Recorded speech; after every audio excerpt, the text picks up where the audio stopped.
se desempeña como investigador de CONICET, se ha recibido como licenciado en Ciencias de la Comunicación y es doctor en Ciencias Sociales por la Universidad Nacional de Buenos Aires. Dirige esta investigación que les comenté. Entre sus libros se encuentran Jorge Prelolán, cineasta de las culturas populares argentinas, de 2020, que agradezco también abiertamente que ha donado un ejemplar para el Instituto de Investigaciones en Comunicación Social, así que eso siempre es bienvenido. También Revolución y Democracia, el cine documental argentino del exilio, de 2017, cine documental argentino, entre el arte, la cultura y la política, de 2012, entre otros.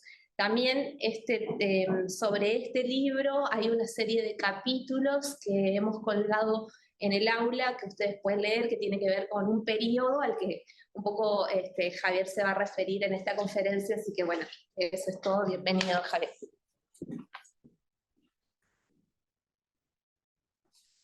Bueno, muchas gracias, Leo, y también a las autoridades de la facultad y de la UNE. Yo ahí lo pongo. ¿El mouse? De otro lado.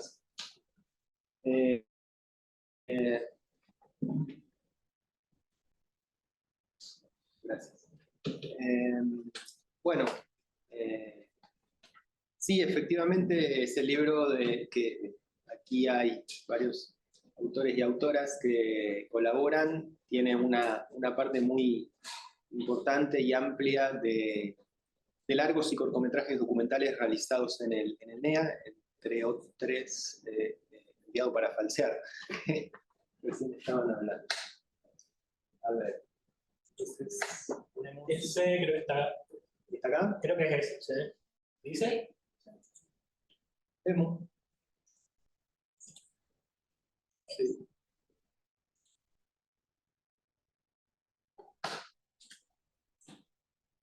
Ahí se ve bien, ¿no? Sí.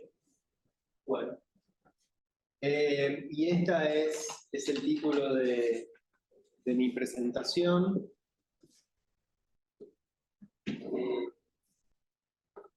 Bueno, me van diciendo con respecto al tiempo. La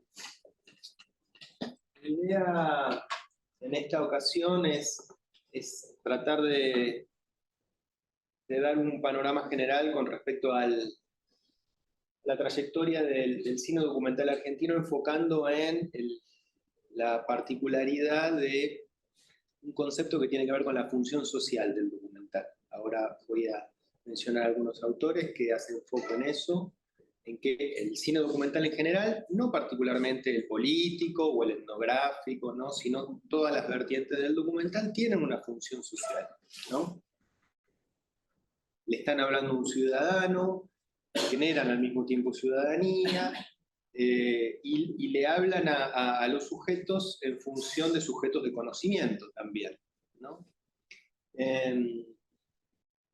Bueno, esto es también de alguna manera parte de las distintas introducciones a los capítulos que están en este libro que de pronta aparición, que es sobre la historia del documental en la Argentina.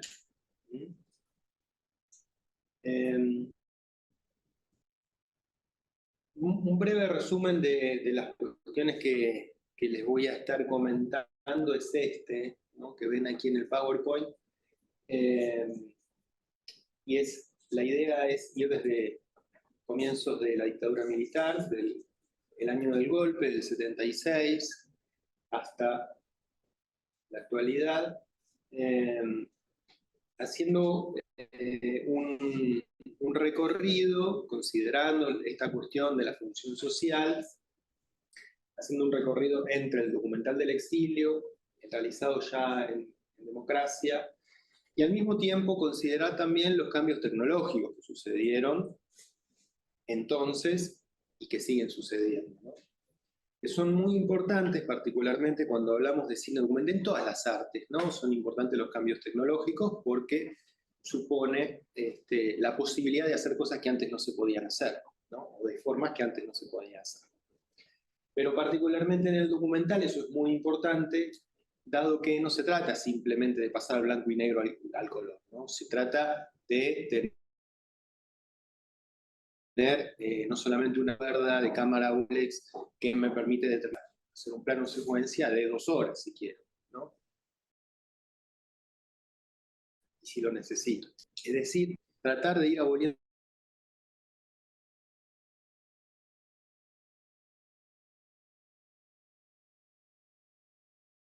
un poco las normas. Se ahorran costos cuando se eliminan procesos. Y hoy día hemos ya eliminado el video digital, el revelado.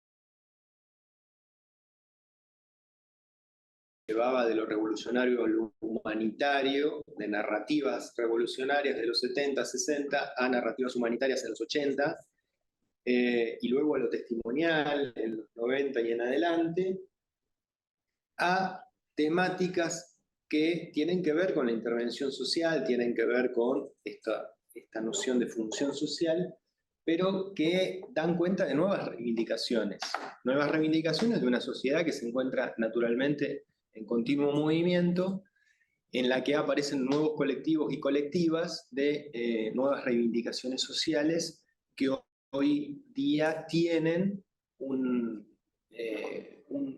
anclaje muy importante en las realizaciones audiovisuales, en este caso en las documentales.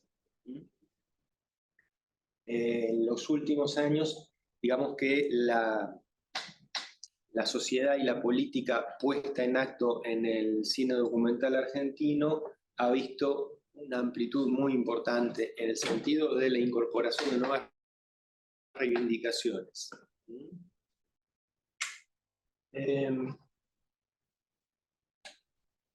Vamos al tema de las funciones sociales del documental, si les parece. Y si no les parece, me van cortando, sea en el espacio virtual como aquí presencialmente. Porque aquí, en cuanto a la función social del documental, tenemos una serie de ítems que podríamos ir enumerando, ¿no? O ustedes podrían ir agregando más, ¿no? De las funciones que puede llegar a tener un documental. Son las funciones que un realizador quiere desempeñar, en las cuales está pensando antes de empezar a hacer un film, ¿no? Que esto sí es bueno decirlo, porque también se podría decir que estamos dejando fuera la cuestión estética, ¿no? Eso también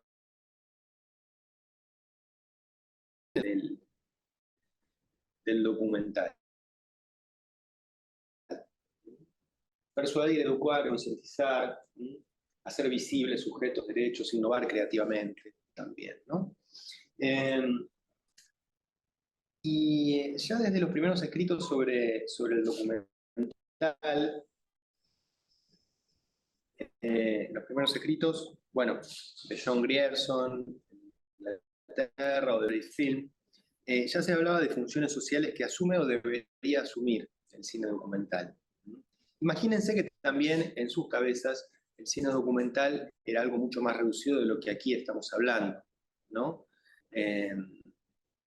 El documental debe persuadir para educar, decía Paul Rota en 1939, en ese libro que les estoy comentando. Hay un capítulo de ese libro en la revista Cine Documental que tradujimos en su momento, hace unos años, si lo quieren revisar allí en castellano. Es necesario recalcar, decía Rota, que el método documental, el más viril de todos los tipos de cine, y esto es una cita textual, ¿no?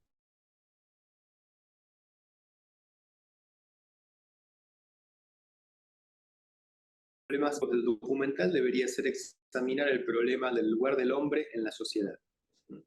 Está escribiendo cuando está comenzando la Segunda Guerra Mundial, ¿no?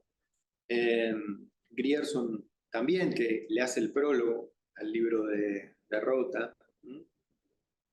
Y se está hablando de que el documental tiene que desempeñar, ¿no?, determinadas funciones en la sociedad, vinculadas desde esta visión específicamente con lo pedagógico, ¿no?, como un documental educativo.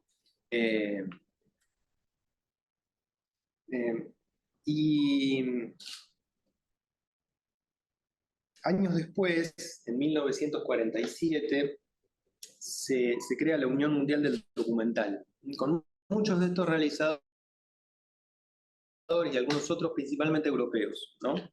En la Declaración de Principios, allí decían, 1947, recién terminada la Segunda Guerra Mundial, Declaración de Principios decían que el propósito social del documental es guiar al público a la solución de los problemas devenidos de la pobreza, la intolerancia, la opresión.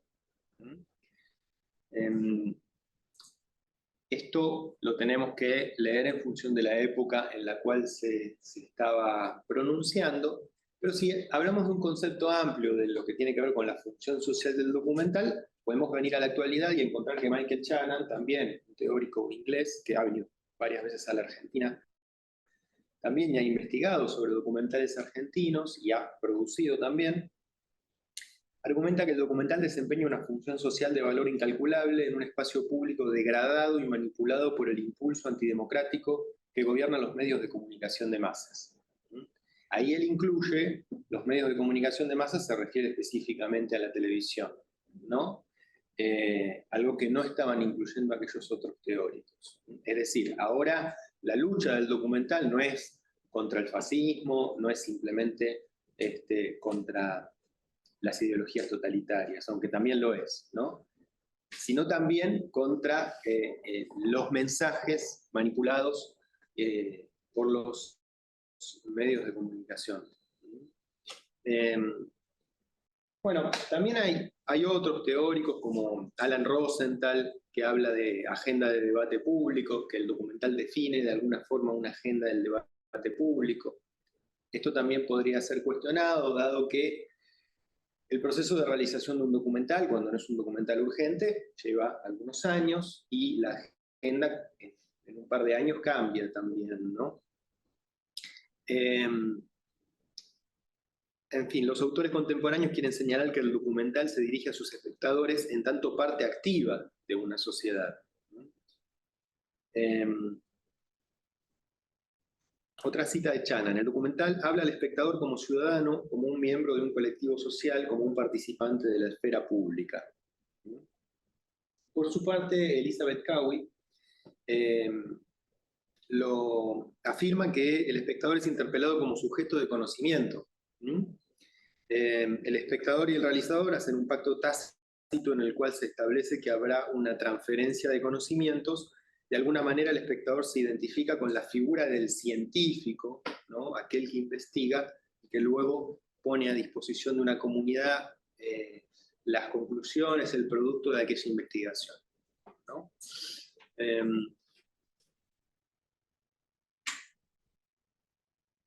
Bien.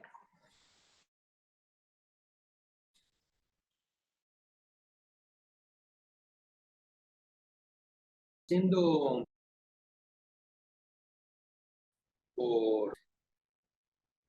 encontramos que luego de un auge en la producción de cine documental de distinto tipo, no documental político, pero principalmente el documental político entre el 68 y el 73. Luego del golpe, la producción de cine documental prácticamente que se paraliza en el país, ¿no? Por eso, ahí, aparte de las excepciones, puse lo del exilio, ¿no? Porque ese también es documental argentino, nada más que naturalmente no se pudo realizar en la Argentina y tampoco pudo circular en la Argentina, ¿no? Porque fíjense que este dato, Entre el 76 y el 83 se hicieron la misma cantidad de largometrajes documentales que se habían hecho entre el 68 y el 73. Y nosotros identificamos como paradigmas del documental político argentino a La Hora de los Hornos, a los films de cine de la base con Raimundo Gleiser, a los films realizados en Derredor del Cordobazo, a todos esos, ¿no? Y está muy bien, pero no le otorgamos la misma visibilidad a una cantidad de films que en cuanto a largometraje fue la misma cantidad realizados en el exilio. Son films que poco a poco fueron saliendo a la luz gracias a y algunas investigaciones.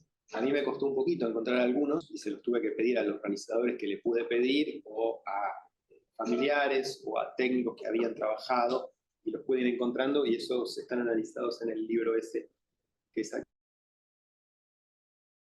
hace unos años. Bueno, al mismo tiempo, en ese periodo se cerraron escuelas de cine o de universidades nacionales y tardaron muchos años en reabrirse algunas o directamente nunca volvieron a abrirse, como la Escuela Documental de Santa Fe, ¿no? Y por ejemplo, en cuanto a los subsidios, el Fondo Nacional de las Artes, que otorgaba subsidios hasta 1973-74, dejó de otorgarlos por entonces y en tiempos de la dictadura, menos que menos volvió con una política similar, ¿no? Es decir, estamos hablando de un momento muy difícil para la sociedad argentina, pero también muy difícil para la producción de cine documental. Las excepciones son, bueno, naturalmente la fiesta tiene algunos sketches de ficción en medio, que es sobre el Mundial del 78, encargado a Sergio Renán y con la anuencia del gobierno militar, ¿no? De la dictadura militar. Y es interesante señalar estos dos films de Juan Schroeder. Son de los últimos en que yo he investigado, gracias a que su hija me los pasó, porque si bien tuvieron estreno comercial en la Argentina, luego, bueno, no tuvieron circulación y hasta el momento no están disponibles más que en alguna copia bastante mala, Inti Anti. Son Inti Anti Camino al Sol, que se estrenó en el 82, y Adiós Reino Animal en el 79. Y son documentales ecologistas, ¿no? Que hablan sobre distintos lugares de la Argentina, de la preservación de las especies. Y bueno, creo que son muy, muy importantes de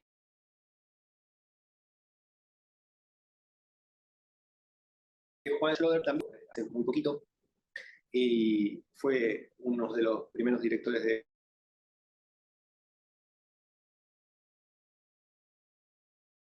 sesiones de conservación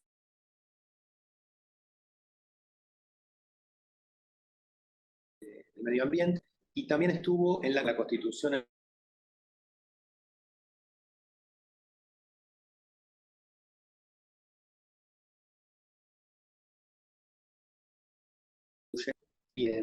y podemos decir que a partir de 1983, bueno, así como distintas manifestaciones sociales, artísticas, tuvieron un florecimiento o una primavera en democracia, también lo tuvo el documental. Volvieron muchos de los documentalistas que estaban exiliados,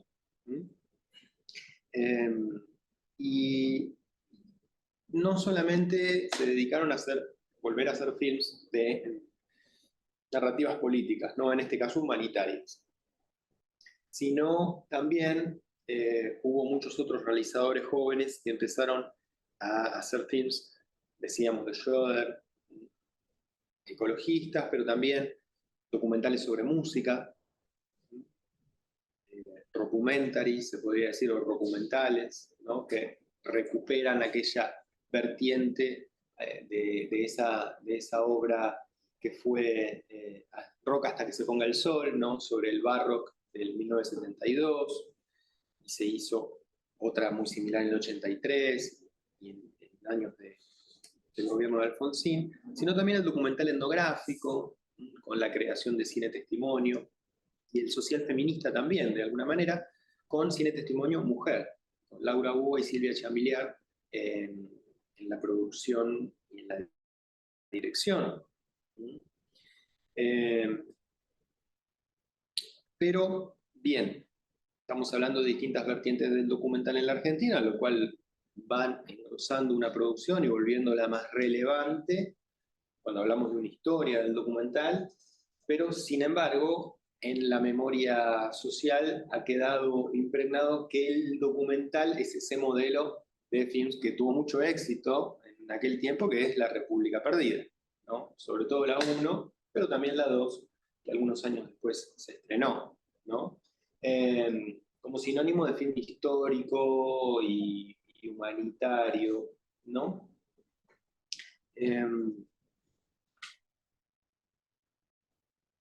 Si bien los subsidios en ese momento no eran los subsidios del Estado, ya no volvieron a ser lo que eran como cuando los tiempos del Fondo Nacional de las Artes, ¿no? O de otras entidades u organismos empezaron poquito a poco a buscar fondos de otras formas los realizadores, ¿no?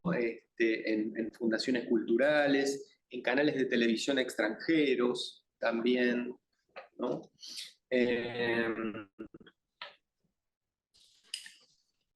Y el uso del video, y aquí hay un elemento en cuanto a lo tecnológico que les decía muy importante, si bien está ya divulgado en el uso para la realización de documentales en Chile y en Uruguay, para citar dos países limítrofes, aquí todavía era tímidamente utilizado el video. Hay algunas secuencias en video en Juan como si nada hubiera sucedido, de Carlos Echeverría, él también, al venir de Alemania, venía ya con una práctica en el video, pero son pocos los realizadores que en los 80 se animan a trabajar en el video. Eso se va para la realización audiovisual documental en los 90, a partir de la década del 90, ¿no? Muchos estudiaron en distintas instituciones en el exterior, ¿no? Y a la vuelta también empezaron a participar de instituciones educativas y en la reapertura de escuelas de cine cerradas anteriormente, ¿no? Asimismo, los grupos tuvieron una importancia para la divulgación del oficio muy productora de Céspedes y Guarini, en distintos lugares del país. También Lorenzo, también Ana Zanotti, Humberto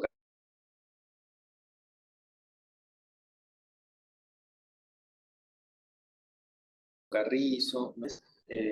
Y también con vinculaciones con esta universidad, ¿no? Eso en el ámbito de producción, sino para la difusión de los films. Luego hablaremos un poco de las asociaciones de documentales que se fueron formando luego del 2001, ¿no? Es una moneda corriente con antecedentes también, ¿no? En la década del 80 y si nos vamos un poco más atrás también en colectivos como los agrupados en derredor del Cordobazo, de realización, como Realizadores de Mayo, o Cine Liberación y Cine de la Base también, ¿no?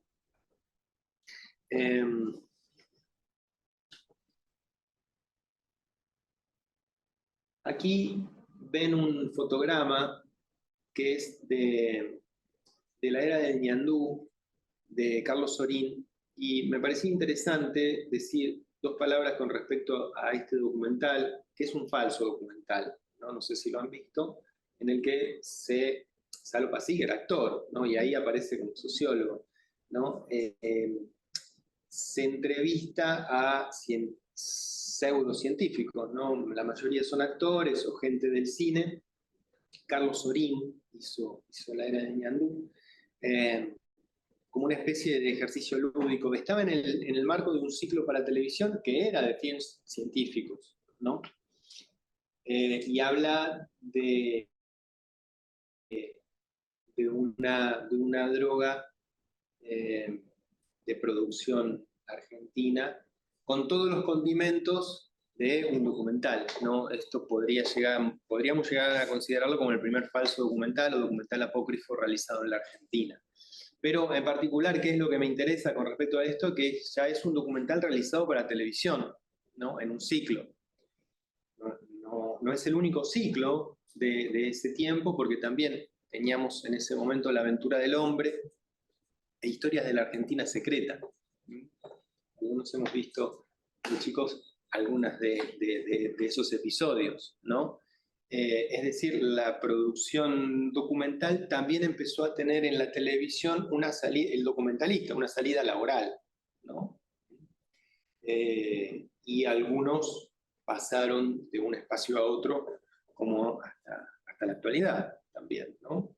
Es decir, la introducción del documental en la televisión argentina, la realización documental, no data de años recientes. A eso estoy apuntando, aunque en años recientes tenemos una gran cantidad de canales, incluso de plataformas ya hoy día, en donde se exhiben documentales y documentales son producidos para esos espacios también, ¿no?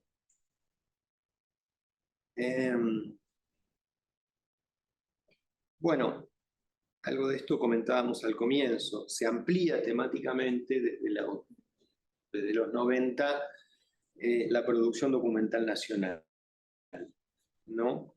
Y aquí ya nos encontramos con el uso casi absoluto, el dominio casi absoluto del video, ¿no? De la tecnología de video, primero analógico y luego digital. De tal manera que a los antiguos realizadores, acostumbrados a trabajar en fílmico, se les plantea el dilema de adaptarse o retirarse, ¿no? Algunos se adaptaron, una buena cantidad, como Pino Solanas, por ejemplo, también Carlos Echeverría, ¿no? Que realizó en fílmico y luego pasó al video y sigue teniendo una producción, Tristán Bauer también, Marcelo Céspedes también, se adaptaron y siguieron con una nueva tecnología, pero otros no, como Jorge Prelorán, por ejemplo, ¿no? Jorge Prelorán no terminó de encontrar su espacio, justamente por mediados de la década del 90 él se estaba jubilando como docente universitario, y en sus escritos y en sus cartas y en sus testimonios declaraba que ahora voy a tener mucho más tiempo para hacer películas, que es lo que me gusta. Claro, pero no, porque ya los subsidios para trabajar en fílmico no fueron posibles, ¿no? Con lo que le daban a una persona para hacer una película en fílmico, le daban a 15 para hacer en video, ¿no? Estamos hablando de fundaciones, instituciones, algunos organismos del Estado, ¿no? Lo último que hizo es Patagonia en busca de su remoto pasado, que es una serie documental científica financiada en buena parte por el CONICET, entre fines de los 80 y principios de los 90. Y ahí ya hay algo de video, ¿no? Pero bueno, lo que más le interesaba a Prelorán en ese sentido no era tanto el momento del rodaje, sino también el trabajo sobre la materialidad del fílmico, porque él mismo se encargaba del montaje. Seguramente al no tener esa posibilidad con el video, ¿no? Tener que montar de otra manera sus películas, ¿no? Él no terminó de encontrar el espacio para seguir su producción, ¿no? Bien. Y también hay algo muy interesante que sucede en los, ya digamos a mediados de los 90, que es, yo les decía, esta de pasar de narrativas revolucionarias, en los 60 y 70, narrativas humanitarias en los 80, a narrativas de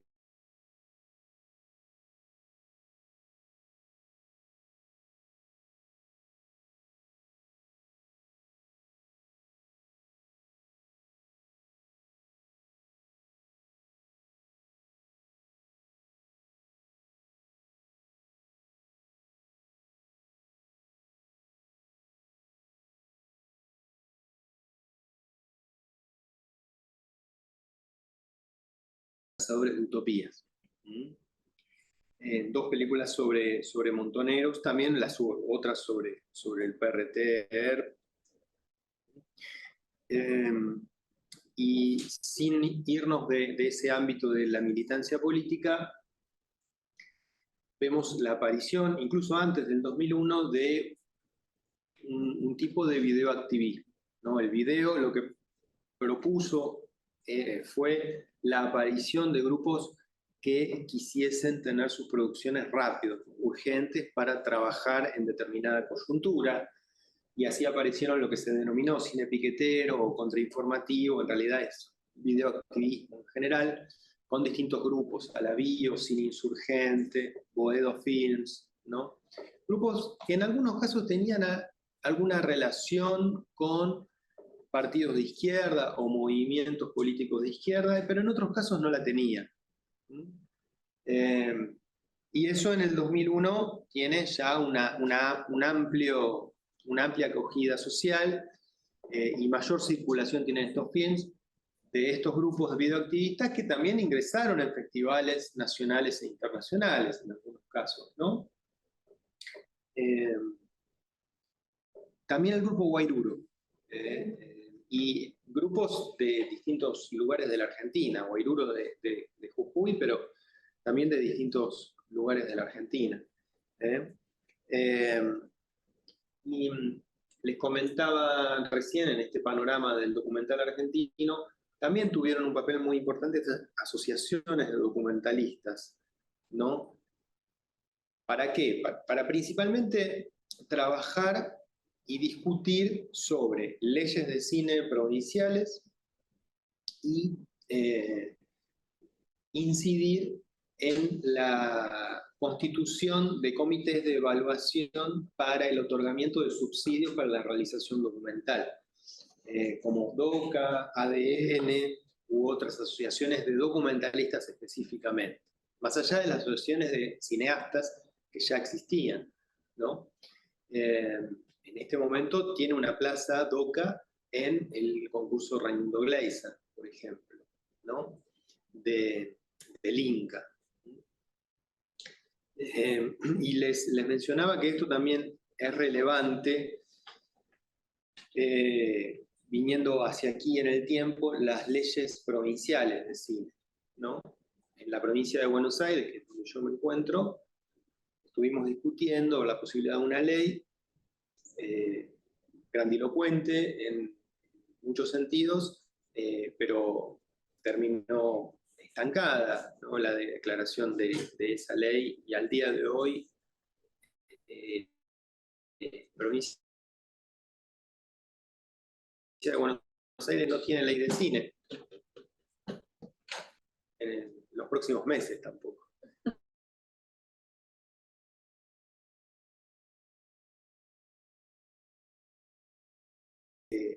Aquí ya iban a votar y la pasaron.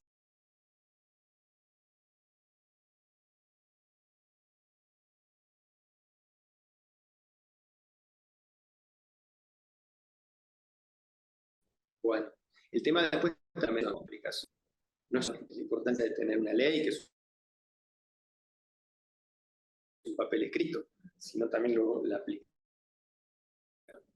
Hablando de leyes en el libro de Lior Silverman, Film y Genocidio hace un balance de distintas experiencias en el mundo y hay algunos documentales realizados por hijos de desaparecidos en Camboya, ¿no? O sobre Camboya, en Ruanda, ¿no?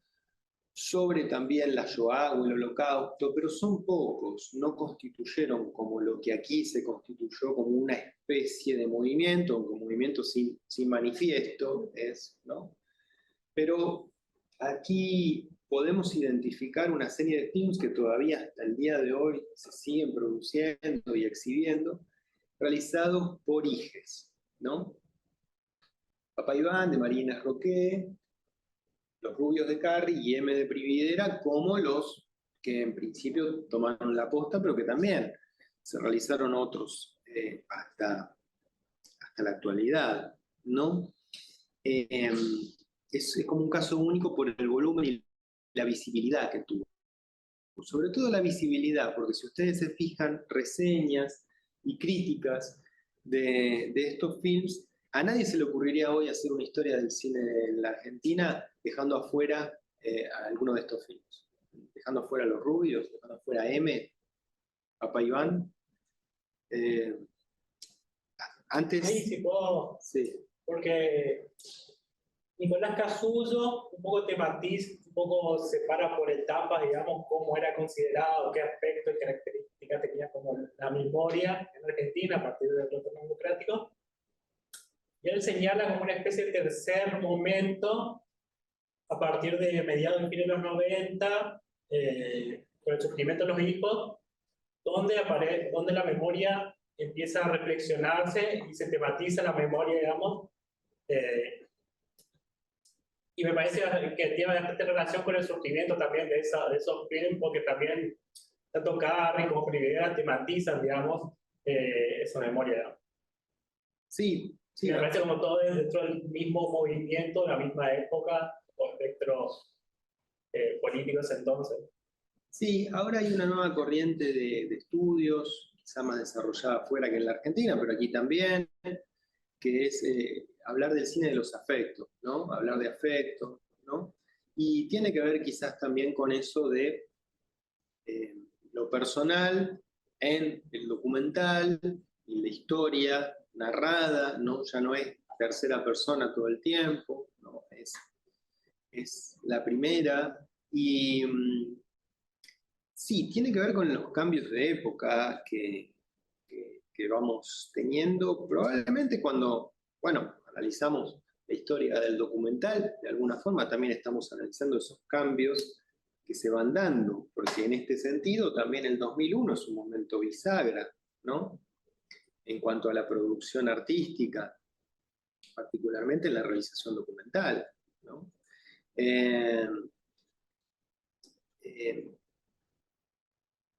Si sumamos que también luego del cambio de siglo se produjeron muchos films de observación, observacionales, sobre todo con la producción de Cine Ojo, ¿no? Observacionales en el sentido más del directo, del cine directo, del estilo del cine directo norteamericano que del cinema verité francés, que se suele usar como sinónimo, pero no lo son, ¿no? Uno es más de observación, el otro más participativo, en cuanto a las modalidades de Nichols, ¿no? Si volvemos a esos estudios. Y otras experimentaciones audiovisuales en el territorio del documental, hoy día más interesantes y exacerbadas, como por ejemplo en el corto de Maya, el documental se muestra como un territorio de innovación, de los territorios de innovación artística más interesantes y más prolíficos en los años recientes también, ¿no? Con respecto ahí, lo que puse como mujeres, digamos que las mujeres ocuparon distintos roles técnicos en la realización, en la historia del cine documental argentino y también en la dirección, por ejemplo, con algunas de las directoras en la Escuela Documental de Santa Fe y en otros espacios, pero será en las últimas 2 décadas en donde la producción documental dirigida por mujeres realmente con una circulación y una presencia cada vez más creciente en el territorio de la producción documental en la Argentina.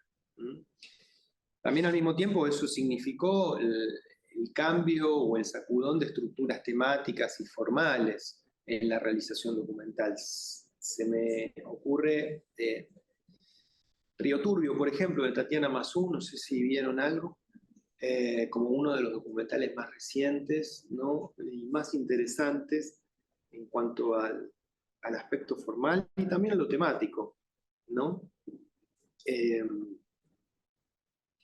Nuevas narrativas, ¿no? En ese sentido el documental en primera persona, pero también temáticas como la inclusión de problemáticas relativas a las nuevas reivindicaciones sociales, que bueno, necesariamente merecen ser abordadas desde otras perspectivas formales también, ¿no?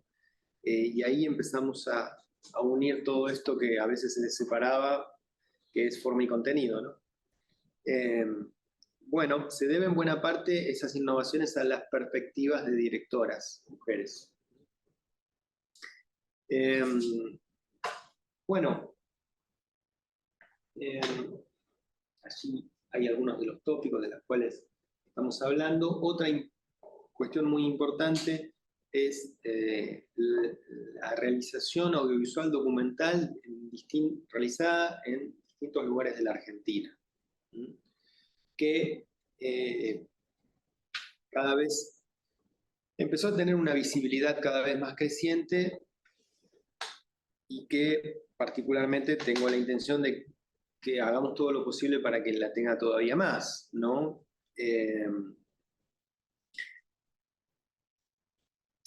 Mencionábamos a Ana Zanotti y a Ariel Ogando a partir de Guairuro, cuando dijimos a Guairuro recién, pero también Marcel Sombos. Es como, hay distintos faros en las distintas regiones, ¿no? Kelly Prokopiuk en Neuquén, Río Negro también, ¿no? Que aparte de las instituciones formativas en realización cinematográfica que se fueron creando por las universidades nacionales, funcionan estas personas particularmente como faros en cuanto a la producción, la formación y la distribución y la exhibición también, porque realizan muestras y festivales sobre documental argentino, ¿no? En ese punto último, es como porque las culturas populares, si bien un poco capaz quizás sea la característica de este post-2000, de narrarse desde sus propios lugares, pero hay como una gran, vos lo estudiaste mucho documental sobre culturas populares, de esos documentales financiados por el Fondo Nacional de las Artes. Entonces es como una nueva etapa en torno a estas culturas populares, como tópico digo, que es otro tipo de narración porque son los propios realizadores de los propios lugares que están narrándose, narrando en torno a este tópico en particular, que es algo que a mí me interesa, ¿no? Pero pensaba eso, ¿no? O sea, ¿qué distingue? Obviamente el contexto es mucho, estaríamos acá mucho debatiendo porque en realidad con el fondo de fomento, con políticas específicas, etcétera, diferencia mucho de los 70, ¿no? Sí, porque en principio son las voces locales las que están narrando, ¿no? Podríamos estar discutiendo un montonazo esto, pero antes este era un trabajo como etnográfico, de un tipo que viene de una gran ciudad y se traslada al lugar a hacer el registro y hablar con la gente, que yo, sin hablar de formas peyorativas ni nada por el estilo, digo, con toda la amabilidad del mundo, probablemente también, pero que luego se llevaba esa producción, ¿no? Y luego iba a otro lugar y hacía lo mismo, y a otro lugar, como el modelo de Perelora, ¿no? Que si bien estaba establecido y estuvo varios años en Tucumán, ¿no? Era de alguna manera eso. Hacía una gira, pasaba por 15 pueblos, después te hacía 15 cortos, ¿no?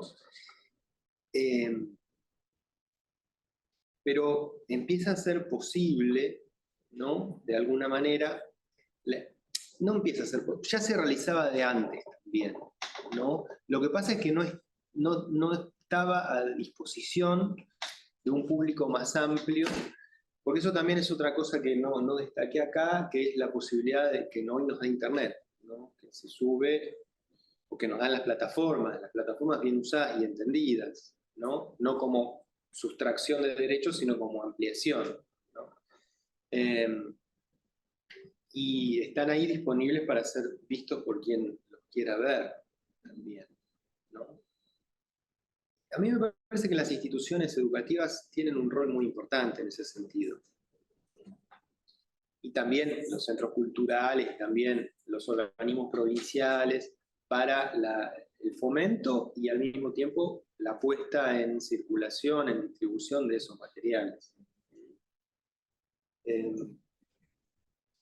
Por otro lado, también acudimos desde hace 15 años más o menos, o 20, a una gran cantidad de investigaciones sobre cine documental, de eventos académicos, de grupos de investigación con financiamiento, que nos habla de una apertura en cuanto a la posibilidad de que sea otra forma de divulgación, ya no solo la crítica en medios de prensa, sino también la divulgación de estudios realizados principalmente en universidades nacionales sobre cine documental argentino.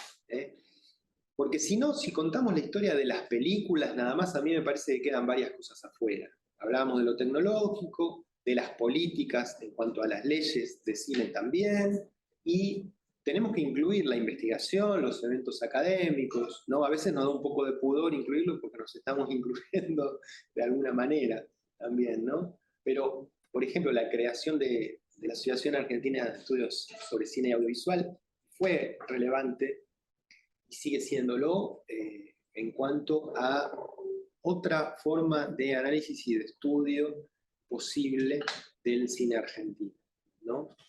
Y bueno, los organismos del Estado y la apertura de esos organismos a disciplinas que antes no estaban dentro también es importante. Muchos de nosotros trabajamos, tenemos nuestra dedicación más amplia en el CONICET o con becas de CONICET o de agencia, o también trabajamos en universidades nacionales, ¿no? Y tenemos nuestras dedicaciones puestas allí.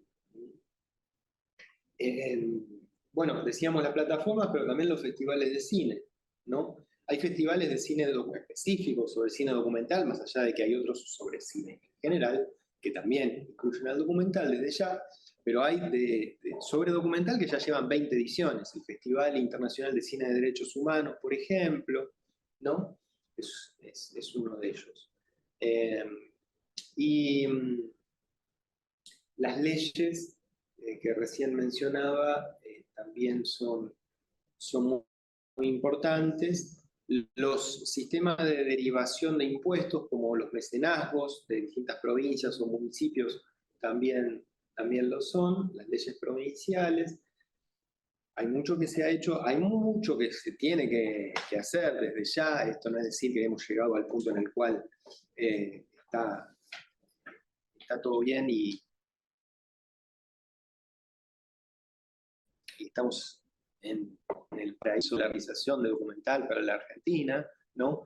Pero lo que quiero decir con esto es que tenemos mucho más espacios a los que acudir para pedir subsidio, también espacios en los cuales encuentran trabajo los realizadores audiovisuales, porque muchos dan clase y somos colegas todos nosotros, o incluso muchos de nosotros también investigamos y hacemos films en universidades nacionales. Nos encontramos con falencias en cuanto a las legislaciones de cine, sean provinciales o nacionales, y en los subsidios, sobre todo si es difícil y creemos que logrando que nos otorguen un subsidio y que aparezcamos en un listado, ahí se terminó nuestro suplicio, nos equivocamos, porque luego el suplicio pasa a ser cobrarlo y rendirlo, ¿no? Y todo se va devaluando. Entonces, bueno, hay muchas cosas para trabajar en ese sentido que hacen también a la historia del cine documental.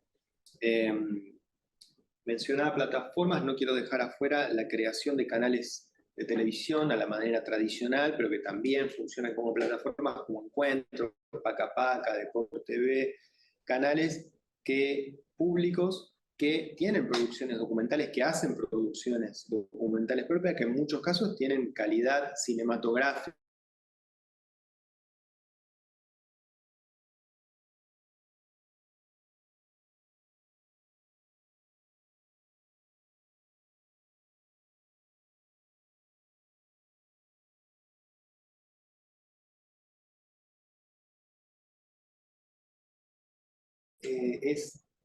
Es interesante, que tiene que ver con estas nuevas pantallas posibles, ¿no? Para la realización documental. Que eso sí es algo innovador, algo que anteriormente no estaba a disposición, ¿no? Que era la posibilidad de la realización de presentación mediante multipantalla, en instalaciones, en museos, ¿no? Es decir, espacios para otras prácticas y otros consumos de cine y video documental. No se han visto todos los resultados de esas posibilidades, se están explorando, ¿no? Pero la posibilidad de las videoinstalaciones, las multipantallas, asociados a las distintas posibilidades que nos da el streaming, ¿no? Es algo que nos lleva a experimentar, ¿no? Y a expandir quizás aún más las posibilidades del hacer documental. ¿Sí? No, sí. Ah, pensé que estaba levantando la mano.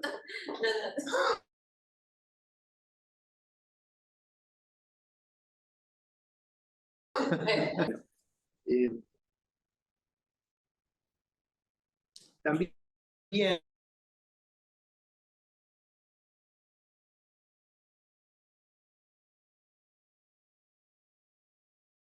para plataformas, para la divulgación de cine documental, nos dio también la posibilidad de nuevas publicaciones virtuales, como revistas de cine o revistas sobre artes en general, en las cuales también presentamos artículos sobre documentales, ¿no? Y que van haciendo a la historia inorgánica del cine documental argentino, ¿no? Porque también existen esas historias del cine documental argentino, si bien no compendiadas en un volumen, existen difuminadas en distintas publicaciones, ¿no? Y como para ir terminando, a mí me parece muy importante destacar estas novedades temáticas que hacen a la historia reciente del documental en la Argentina. Ahí tenemos 3 imágenes de 3 documentales significativos, para volver a entroncar con la cuestión de la función social, para que no nos quedemos con que la función social de un documental es la intervención política directa, no es simplemente la contrainformación, no es la actividad militante en sí misma, aunque también lo fue y lo sigue siendo, ¿no? Pero también el concepto de función social es abierto y se abre a nuevas corrientes del documental, nuevas corrientes civiles en defensa de disidencias, ¿no? Promoción de nuevos hechos, ¿no?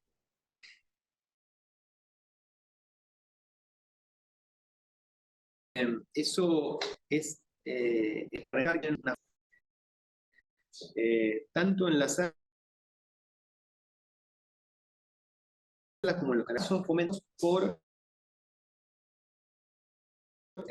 universidades nacionales, producciones de universidades nacionales de transmisión vía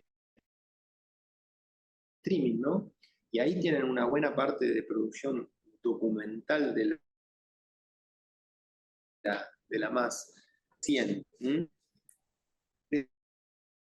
Decía estas tres producciones por son Takri, Wuhan, es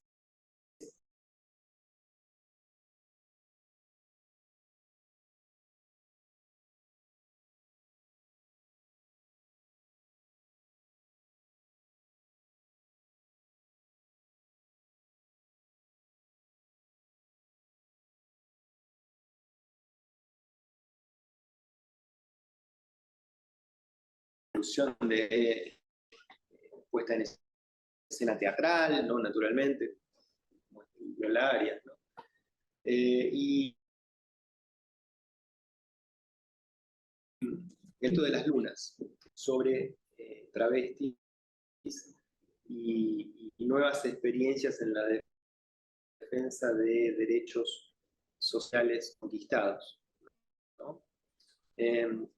Pero eso como tres distintas vertientes que hoy también hacen al documental de inserción político-social, ¿no? De reclamos políticos sociales y que hacen a esta diversidad temática, narrativa formal y retórica de función social ahí bonita, ¿no? Quizás este último periodo de la historia del cine documental argentino da consistencia a las hipótesis que presentan el cine de lo real como uno de los espacios más productivos en el ámbito de la producción audiovisual local. El interés de las audiencias es correspondido por las producciones, las cuales se retroalimentan de esa búsqueda de los públicos. Este intercambio no está libre de interferencias y conflictos. Naturalmente, lejos estamos de afirmar lo que recién decíamos, ¿no? De que estamos en una situación ideal, tanto para la realización como para la circulación de los films. Ahí nos encontramos con un problema hoy acuciante que tiene que ver con las formas de circo que le damos a los films, para que no seamos siempre los mismos lo que lo vemos y que no seamos 10 gatos locos, ¿no? Y el acceso a créditos y subsidios o becas, sumado al problema que constituye conseguir espacios de difusión, ¿no? Con la creciente amenaza de esas plataformas que mencionábamos, ¿no? De consumo audiovisual por streaming, por suscripción paga también, ¿no? Porque también escuchando a realizadores en distintos foros y espacios, podemos encontrar que el peligro no es simplemente que te digan sí o no, ¿no? Sino que se achate las formas de realizar documentales al modelo Netflix o al modelo HBO o al modelo de la plataforma de streaming que sea, ¿no? Y entonces ya se apunte a realizar bajo ese modelo, lo cual pasó en buena medida en el documental de los Estados Unidos, ¿no? Acoplarse a un modelo y no explorar otras vertientes, ¿no? Bueno, en ese sentido, creo que el cine documental argentino tiene motivos para celebrar y al mismo tiempo para mantenerse alerta y discutiendo proyectos de innovación y transformación que promuevan su defensa y la creación original sobre costumbres, prácticas e ideas de los argentinos. Gracias.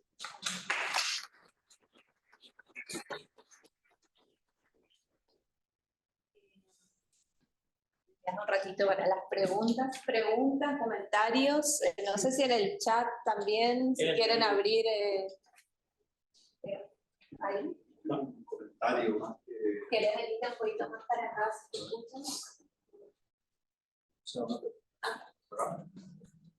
Porque me quedaba pensando por ahí en esta última etapa que planteaba Javier sobre esto de las nuevas corrientes civiles, la defensa de las disidencias y y demás, y me quedé como con esta imagen que vos mencionabas de Perelorán, que iba como a pueblos, iba filmando cosas y de repente salía con un montón de producciones.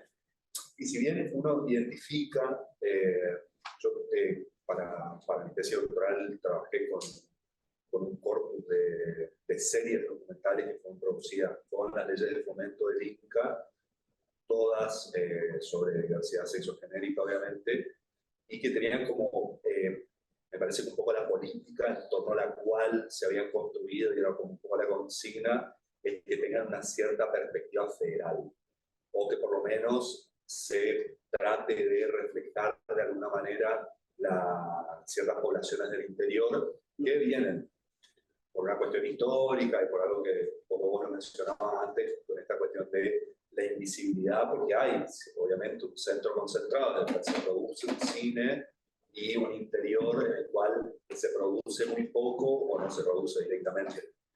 Pero también pensaba en cómo esta práctica del colonialismo interno se reproduce inclusive hacia adentro de las producciones locales, cuando esas producciones locales tienen a un colonialismo del privilegio tratando de reflejar a un colonizado marginalizado. Digamos, hay un ejemplo muy específico que se me viene a la cabeza, que es Tacos Altos en el Barro, que no sé si tenés conocimiento, una serie de 4 capítulos, y después hay una versión que es muy largo también, de un cineasta salteño que registra la vida de mujeres trans de Salta, pero específicamente de, no van a ser los pueblos ahora, pero de Tartagal y de otro pueblo ahí cerca. Yo sé que es muy extraño, no, en realidad no es tan extraño en la forma en general que se buscó históricamente representar a la población trans en el audiovisual, pero es muy extraño cómo el director cae en su propia trampa de querer mostrar o sensibilizar en torno a una problemática de un sector poblacional, estigmatizándolas nuevamente para registrarlas en situaciones de posar para la cámara como que están levantando a alguien para ejercer la prostitución, caminar entre camiones, cuestiones que la cámara elige mostrar nuevamente para volver a ubicar a la población trans en situación de prostitución, en lugar de ubicarlas en otra instancia, o hablar de su vida a partir de la construcción de otro tipo de narrativa, por ejemplo. Y esto no lo hizo un porteño que vino a registrar travestis salteñas, sino que lo hizo un salteño registrando travestis salteñas. Sí, hay cuestiones que tienen que ver con la hegemonía entre centro y provincias, pero también al interior de las mismas regiones, ¿no? O sea, y cuando hablábamos del achatamiento de las posibilidades estéticas, formales, temáticas que las políticas de determinadas casas productoras, megaproductoras como la de las plataformas, hoy quieren aplicar, también de alguna manera genera o se generaba también y se sigue generando algo parecido con respecto a las visiones de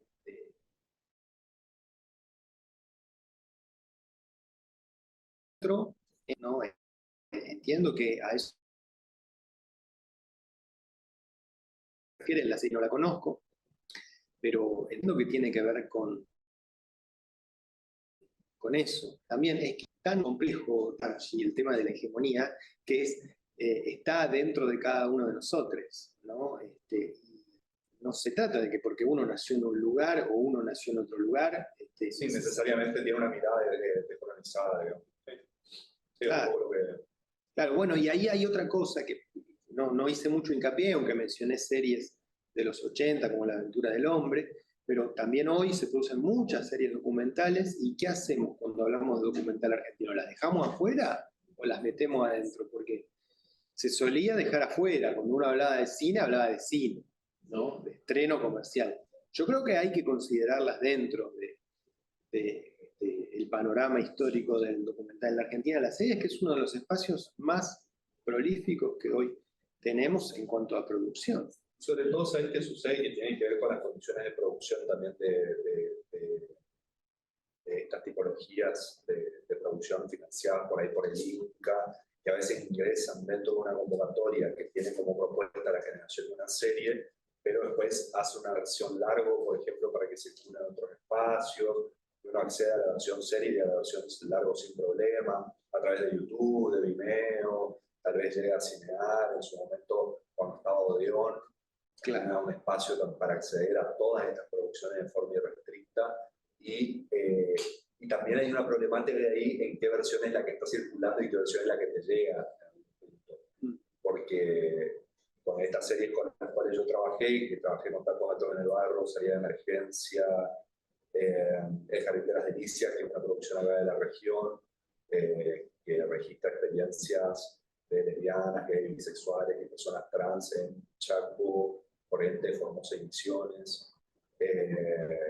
Sí, leí. Sí, leí. Hay unas versiones también que circulan, y aparte... ¿Qué versiones de la misma serie? Sí. Pero distintas versiones tienen los episodios. Sí, y también lo que suele suceder es que la versión que está disponible, que eso también creo que es como problemático en términos de entender a la producción como cerrada, es cómo es que llega, por ejemplo.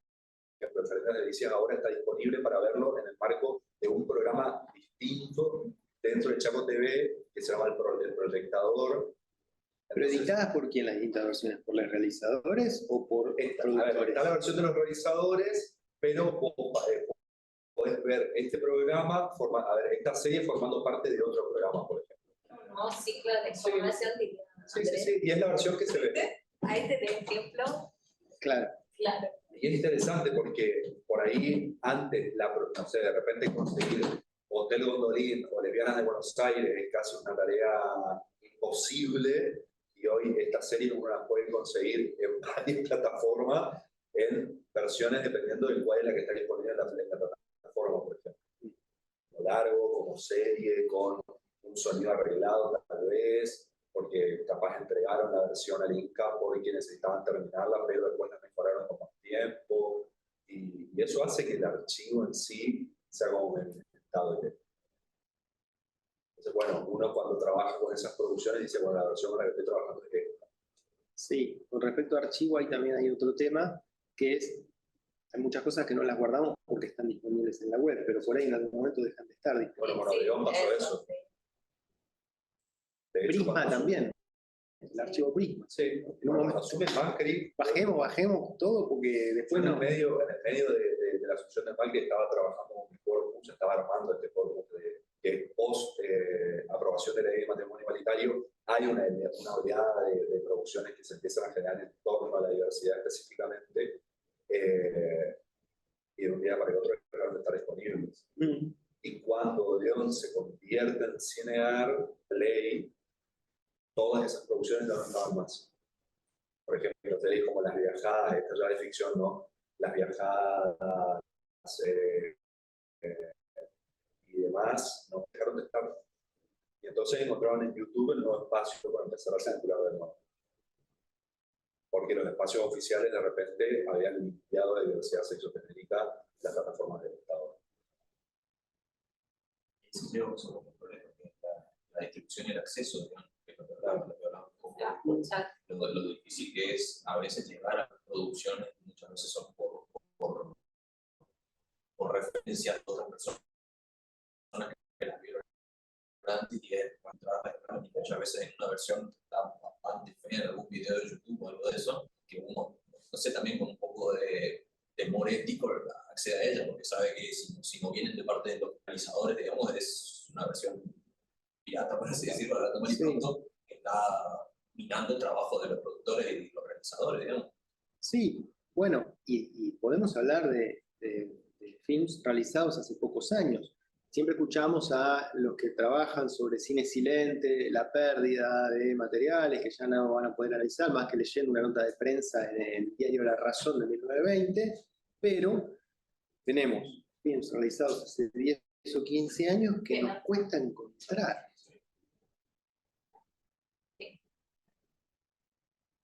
Un ejemplo concreto, esto va a quedar en la grabación, pero bueno, es algo más que entre nosotros.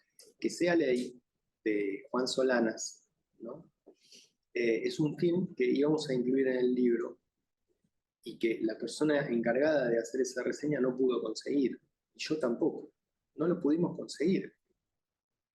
salvo que se lo compráramos con Solana también, ¿no? Digo, no teníamos la posibilidad económica de Pero poder eso se financió por el Inca Sí, y el Inca no. y no está en ninguna plataforma, no está en Cinear ni está en ningún otro lado, ¿no? Y es un film de hace cuánto, de 10 años, menos de 10 años.